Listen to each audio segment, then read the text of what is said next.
आश्विन शुक्ल पक्ष में प्रतिपदा से नवमी तक मां भगवती के 9 रूपों की पूजा होती है। आश्विन मास में पड़ने वाले इस नवरात्र को शारदीय नवरात्र कहा जाता है। इस बार शारदीय नवरात्र 17 अक्टूबर से 25 अक्टूबर तक है। नवरात्र की शुरुआत घट स्थापना के साथ होती है। मंदिर में घट को स्थापित करके मां के 9 रूपों की 9 दिनों तक पूजा की जाती है।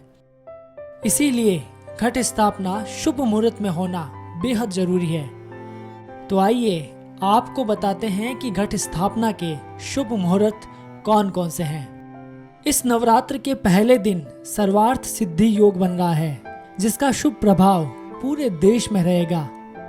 इस दिन घट स्थापना के लिए 3 बेहद शुभ मुहूर्त हैं। पहला मुहूर्त सुबह 8:36 से लेकर 10:53 तक है।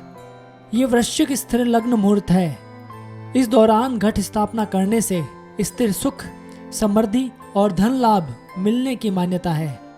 इसी तरह दूसरा शुभ मुहूर्त सुबह 11:36 से लेकर दोपहर 12:24 तक है। यह अभिजीत मुहूर्त है। इस मुहूर्त में घट स्थापना करने से अच्छी सेहत, सौभाग्य और ऐश्वर्य बढ़ता है। इसके बाद तीसरा शुभ मुहूर्त दोपहर 2:26 से लेकर शाम 4:17 तक है। ये कुंभ लग्न है। मान्यता है कि इस लग्न में घट स्थापना करने से पराक्रम बढ़ता है, शत्रुओं पर विजय प्राप्त होती है और मान सम्मान में वृद्धि होती है। आप इन तीनों ही मुहूर्त में कभी भी घट स्थापना कर सकते हैं, लेकिन घट स्थापना के लिए पूजा की विधि का खास ख्याल रखें। सबसे पहले किसी पवित्र जगह की मिट्टी से वेदी बनाएं, फिर उसमें जौ और गेहूं बोएं और उन पर मिट्टी या तांबे का कलश स्थापित करें। अब इस कलश पर स्वास्तिक बनाएं और माता रानी की मूर्ति स्थापित करें।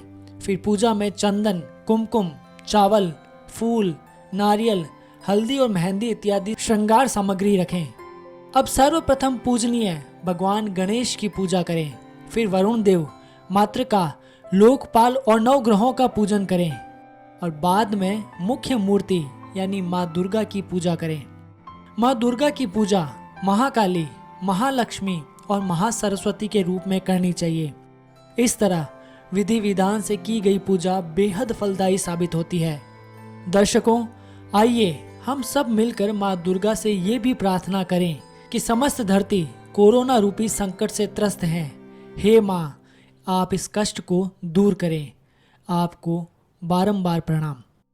टीम खबर अपडेट।